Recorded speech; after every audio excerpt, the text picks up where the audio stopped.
This is Extra Paycheck Podcast, episode number 150.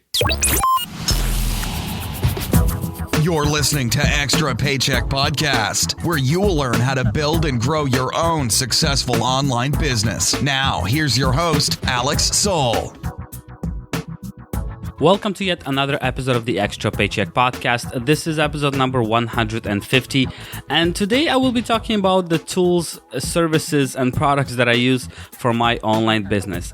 I picked this very topic for today's episode because I have a lot of people always asking me what kind of theme I am using for my website, what kind of hosting I'm on, what I use for audio editing for my podcast, and many other questions. So I've decided to answer them in this episode, but do keep in mind that you might find better tools or you might not like the tools that I'm using. And more importantly, remember that most of these tools are optional and you don't need them, especially if you're just starting your online business. It took me a long time to find these tools and to decide that I actually need to use them because some of these tools are not free and you need to pay money for them. You might decide to not use them just yet and maybe look into them later on when you actually start making money from your online business. If you're already making money from your online business and you want to reinvest, I think reinvesting in services and tools is a great idea because a lot of these tools could save you a lot of time and they could simply make your workflow easier and more pleasant. So let's get into the actual tools that I use. The very first thing that you will need when starting an online business is, of course, hosting to host your website. I've been through many different hosting companies and some were better than others, but for the past I think 3 or 4 years now, I've been using Host with Love. I really love these guys. It's a small-ish company based out of Singapore, and they have amazing support. They have good prices. They have good speed as well. And if you check out the show notes page for today's episode or the tools page on my website, I will be providing quite a few discounts for some of these tools and services that I'll be mentioning in today's episode, including a discount for a hosting plan. Besides Host with Love, I also use hosting from Wealthy Affiliate, which already comes with my account, so why not use it? They have really great hosting. It's really fast. And to be honest with you, it's actually really good hosting. So if you have a Wealthy Affiliate premium account, don't hesitate using the hosting that they give you with that account. Another hosting company that I'm working with is, of course, Libsyn. This is a podcast-specific hosting platform. These guys are great as well. Most of the world's top podcasts are hosted on Libsyn, which, should tell you how good their service is. And their plans start at $5, I believe. I'm on a $15 per month plan, but I find that the prices are rather cheap for the kind of service that you're getting from them. So if you want to do a podcast, do consider Libsyn. Great service and great company. For domain names, I use Namecheap. Now, I know there are many different places to get your domain names from. I went with Namecheap many years ago because they did in fact have some of the cheapest domain names. And what I really loved about them as compared to GoDaddy and many other companies is that the renewal prices are pretty much the same as the purchase prices for the domain. There are many companies that would offer you a $1 domain name, and then when it comes the time for renewal, you'll pay $20, sometimes even more. And if you want the domain privacy turned on, they'll charge you like another $7 to $8, sometimes even $10. With Namecheap, I usually pay about $10 per domain name renewal, and it's about $2 or $3 for privacy, which, comes up to $13, $14 a year, which is really awesome. And as I mentioned, I've been using these guys for many years, and I highly recommend them if you want to buy your domain names. The next thing I use is a DV theme that's made and sold by Elegant Themes. And when it comes to tools, this is one of the most asked questions that I get. Which kind of theme you're using? I guess a lot of people like the simplicity of that theme. They think it looks good and it's easy to work with. So the DV theme, that's my secret. That's what I've been using not only on Extra Paycheck, but pretty much on all of my websites. Also some of my clients' websites, because it's really a great theme. It has pretty much endless possibilities and it's only getting better and better every single year. And since we are talking about WordPress, I would like to mention some of the plugins that I have on my blog. That's also a question that people ask me a lot, and they ask me, how many plugins do you have? Do they slow down your website?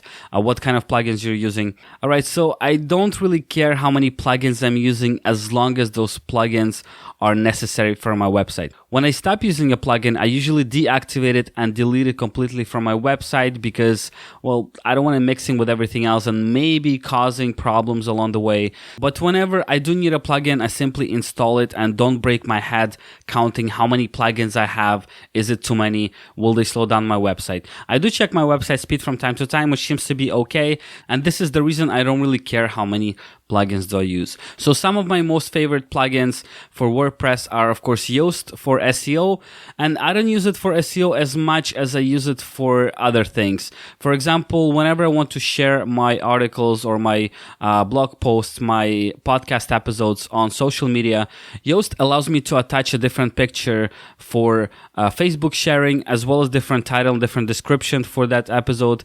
I could also use a different picture if I want to share it on Twitter and a few other things. Yoast will also allow you to change your description and title for search engine results and many other things. So if you need an SEO plugin for your website, check out Yoast. I use the free version. I know they have a premium version, but I've never tried it, so I can't really talk about it. Next on the list, I use Bloom for email capture. So if you've ever seen any opt-in forms on my website, it's probably Bloom.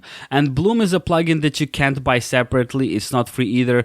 It comes with my Elegance theme subscription. I think it fits with the website really, really well, and it has quite a few options to help you capture those email subscribers. Next plugin that I recommend highly is WordFence. This plugin protects your website from hacker attacks, from people trying to gain access to your website and many other things. They also send you a report every single week or every single day. I don't remember. I think you could set it up. And I was really surprised by the number of attempts of people trying to get into my website. So I'm really happy to be using them. Once again, they do have a premium version, which I have not tried. I'm on their free version and it works wonders. This is one of the plugins that I highly recommend everyone with a WordPress site to install on their site in order to protect it. Okay, so we're done with plugins. Let's move on to other tools that I'm using. One of them, of course, is being MailChimp for email marketing. I used Aweber quite some time ago, and it worked really, really well. But I decided to try MailChimp at some point, and I really like them as well. Well, actually, I prefer MailChimp at this moment. This is why I'm using them. Great company, and if you want to start building your email list, I highly recommend MailChimp. Next on the list is images. Of course, if you have any kind of online presence, you probably need to create images for your website, for your social media, and so on. So one of the main tools that I use is Photoshop, which I use for very basic things like adding some text to my images, maybe modifying images a little bit. So I use Photoshop for that. You could use something like GIMP, which is completely free compared to Photoshop, but it's kind of similar. It's just less complicated. I still use Photoshop simply because I'm familiar with the software and I've been using it for many, many years. Now, if I need photos for my website, I usually go to Deposit Photos. I have a plan with them. I got a really good deal on their images, and they have lots and lots of great photos on their website, which you can use for your online business. If you don't want to pay for images, I suggest checking out Unsplash and StockSnap.io. Both good websites, of course, with a smaller selection than Deposit Photos, but they have loads and loads of pictures as well, and they do not charge you for them, and you could use them for your online business. Next tool that I use for my online business is SERPstat. This is an all-in-one SEO platform for your website, and I use it mostly for researching and for keeping track of my website and activities. So when you plug in your website into SERPstat, you can see how many backlinks you're losing or gaining. You could also see if you have any problems on your website. You could see your rankings for specific keywords and many, many other things. I also use it to research my competitors, because this software or this platform, they could give information not only about your website, but many other websites. So you could track your main competitors within that tool and try to figure out what they're doing, how they're getting their backlinks, what kind of content they're publishing, and how they're ranking for their main keywords. And then you could try to replicate what they're doing, or simply get inspired and find ways to improve your website by quote unquote spying on your competition. SERPstat is not free, but it's well worth it in my opinion. There are many other similar services that would allow you to do that, but I haven't heard of a single one that's free, so that's something you'll have to pay for.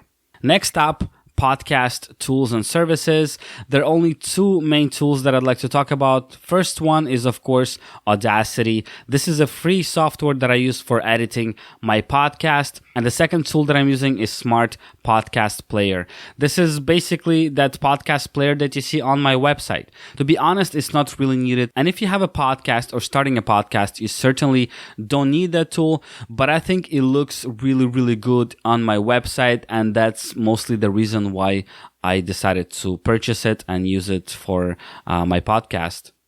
I almost forgot. I wanted to mention Skype as well. This is what I use for my interview podcast. So whenever I have a guest on the show, it's usually a remote guest that lives really, really far. So we basically do a Skype call. So this is how I am able to do those interviews using Skype. It's as simple as that. Next up is video. I had to mention that because I am trying to make a lot more videos this year and I've already started making quite a few videos for my niche website. So the first thing on the list is editing software. I use Final Cut Pro to edit my videos. And another really awesome tool that I'm using is called vidIQ. This is a Chrome extension that I use for YouTube.